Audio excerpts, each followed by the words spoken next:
Just so you guys know, I am not quitting COD, but I have seen a bunch of people in the community say they are, or they're going to go ahead and do multi-COD or do Black Ops 4 Year 2. Whatever the case is, I am not quitting COD. And personally, I actually like Modern Warfare. I think there's a lot of things that could still change between now and next week's beta, and even when the game finally comes out. So I thought we'd talk about some of those things. So this could be a constructive criticism / feedback type of video. And obviously, since it's one of those types of videos, please make sure you hit that like button if you do enjoy the video, and not necessarily if you agree or disagree, because at the end of the day, there's no way we're going to agree on everything within the game. And if you're looking to find your way back to the channel, please make sure you do hit the red subscribe button, turning it to gray with notifications on by ringing that bell. So the perspective I have from Call of Duty comes from playing Call of Duty since COD 4 Modern Warfare, the original Modern Warfare, and through all the different COD titles between then all the way up until now. And COD, for the most part, has pretty much always been a relatively fast-paced Twitch arcade shooter, meaning it's a video game. It's never meant to be realistic. Obviously, you can have realistic elements, but at the end of the day, it's still a video game, and the goal is to have fun. So pretty much, depending on who you talk to, you're gonna find out that some people thought the beta was really fun, and other people thought it was very frustrating, other people thought it was boring, and you're gonna go ahead and poll a lot of people and kind of find out what people really enjoyed and maybe what they didn't enjoy. So that's what I'm gonna go ahead and talk about throughout the day's video. I'm gonna go ahead and be as constructive as possible when I talk about the positive things that I like, and possibly the things that I didn't really like, and the things that I think really need to change for the game to be that much better. And obviously there's people out there that think the game is perfect as is and that we should just leave the developer's vision alone. And normally I might actually agree with that perspective, but since I've actually talked to the developers in person, I know they want to make the best game possible, and they were 100% open to feedback. When I got invited out to the Los Angeles Modern Warfare reveal, they basically said, hey, you know what, we understand what you guys are saying with the minimap. We're going to test it out in the beta. It's as easy as flipping the switch. And we literally saw that within the beta. That's what I'm really liking about the development process. The developers are actually open to feedback from the community. Whether it's positive or negative, they're going to absorb all that and make the decisions they need to make the game as good as it can possibly be. But before I go ahead and jump into the areas that I think could improve when it comes to Modern Warfare, let's go ahead and jump into the things that I really like about the game so far. And the number one thing I like so far is the overall variety in the creative class. You have a ton of weapons to choose from. It'll pretty much launch with more weapons than BO4 currently has within the game. On top of that, the variety of attachments allow people to make several different creative classes that are both viable and match their play style. I know some people aren't a fan of the movement, but I actually like the movement. I feel like its pacing is appropriate. You have unlimited sprint, obviously not unlimited double sprint, which is a new mechanic, but you can slide, you can jump, you can move around the map. There is a little bit of that mounting mechanic that I'm not a huge fan of, because I think it does encourage people to camp. But besides that, the overall movement feels really nice. The loading times, I don't know about you guys, but pretty much if you quick join a match and it loads you in rather quickly, and you get right into the action, so you don't have a ton of lost time. And overall, I really like the maps. Even though I don't think they're perfect by any means, I think there could be some little tweaks here and there on particular maps. I think overall as a whole, I think the maps add a ton of variety, and those are a lot of the things that I really like. I'm sure there's other things I like, but I did want to spend a majority of the video talking about the things that I think could actually improve. And the main reason for that is because I also want the game to be as good as it could possibly be when October 25th comes. So let's go ahead and talk about the minimap. The first thing with the minimap is, if it's not broken, don't try and fix it. And I think that's what they've done with the minimap. They've tried to go back into it and see if they could be innovative with it. And at the end of the day, I think it kind of flopped. Whatever direction they were trying to go, it didn't work. I know some people love the game without the minimap because of the realism, because they're hardcore players, they don't need a minimap. But newsflash, about 80% of the player base plays core game modes with a standard minimap, and it's not something anyone has ever complained about, other than it being too big or too small. So let's also keep this in mind. There's actually going to be several game modes to play. Obviously, we're going to have the campaign, we're going to have the spec ops, but when it comes to the multiplayer, we're going to have the core multiplayer, which is the core gameplay that we're used to, should have a standard minimap. Then we're also going to have realism, no minimap unless you have a UAV. On top of that, we're also going to have hardcore game modes that have no minimap.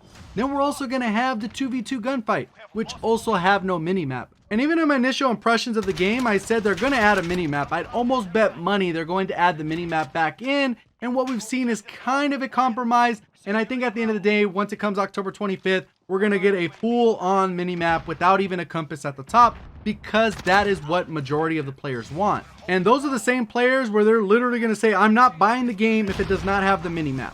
Versus the other people that say, hey, you know what, I like it to be more realistic, I don't want a minimap. they're still gonna have 3 other modes to choose from. Odds are they're still buying the game. And also a side note, they need to fix the size of the mini-map, because I did some testing in case you guys didn't know that are pro mini-map and wondering why the heck this mini-map feels so tiny. It is a very tiny mini-map. It's actually the size of a center dart. And without getting too complicated, the Modern Warfare mini-map is a quarter the size of the Black Ops 4 mini-map. That's pretty much everything I wanted to touch on when it comes to the mini-map. Let's go ahead and talk about a few of the other elements I think they can improve on. First off is the spawn delay. There's a spawn delay animation pretty much every time you die in pretty much every single mode. And it's kind of annoying. I just want to press square to get back into the action. And you'd think you'd end up with a good spawn, because the spawns are currently broken in the beta. And by broken, I think they're fairly random and they put you in some pretty odd spots. Literally in someone's line of sight. They'll spawn you in and they literally spawn the enemy right behind you. There's a lot of these broken spawns going on, and it's probably the worst spawns we've ever had in a beta, essentially dethroning World War II as the worst spawns in a beta. So another thing we could talk about is Ghost, and how Ghost works 100% of the time.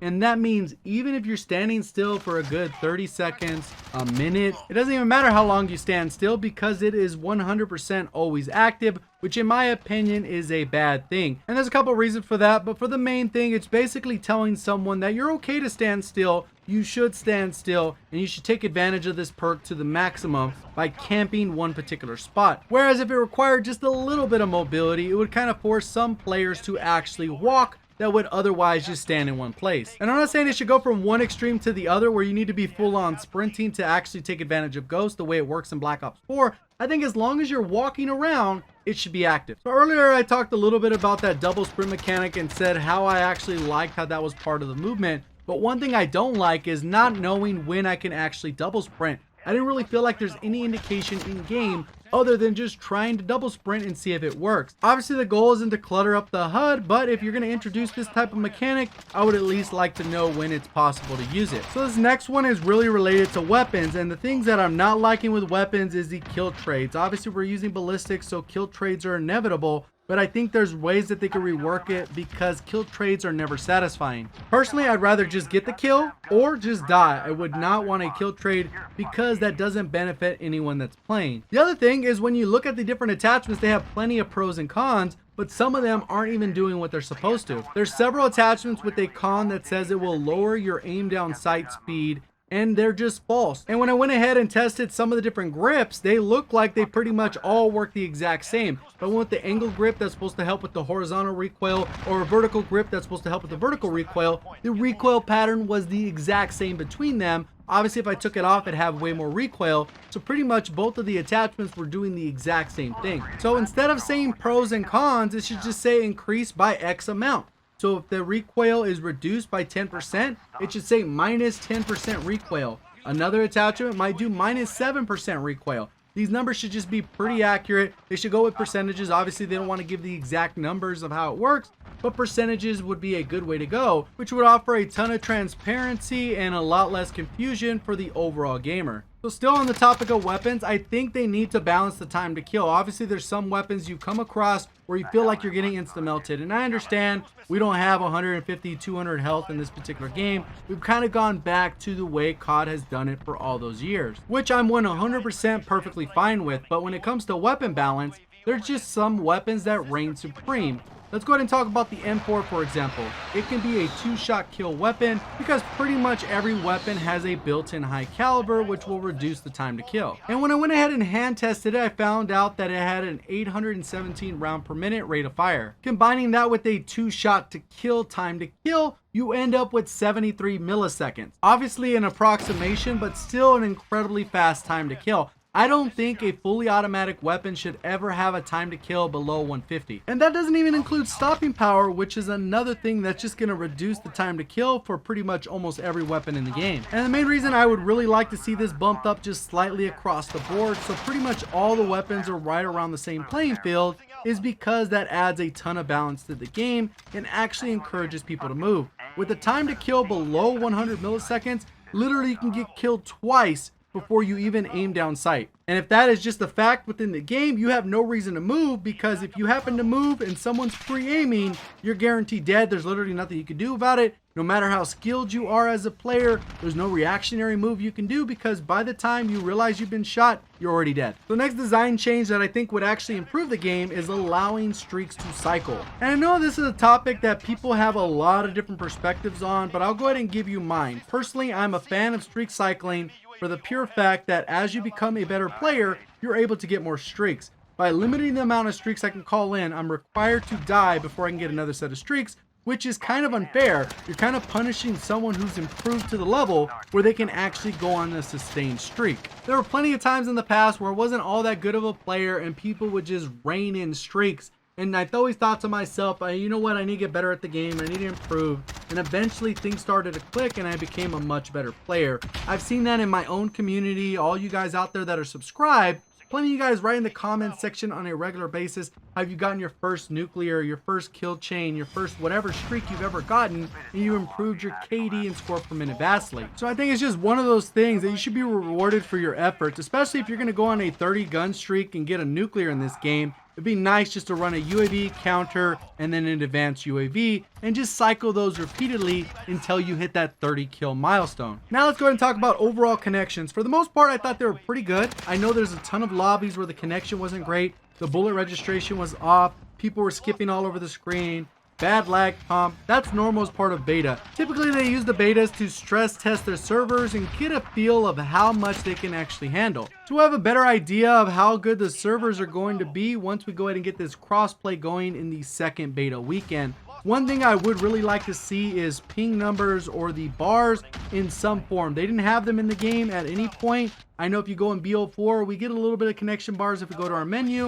If you're on PC, they're literally on the scoreboard. I think we should have something in game that can indicate to that player that something's not right with the connection, so they can go ahead and leave that lobby and try and join another one with better connection. So those are all the things I wanted to talk about. If you enjoyed the video, hit the like button. If you're brand new, want to find your way back for Call of Duty content, make sure you do subscribe with notifications on. Love to know your guys' thoughts down in the comment section below. Feel free to leave a comment on pretty much anything I talked about, or maybe something you think I missed. Appreciate all the support. Thank you for watching, and as always, have a great day.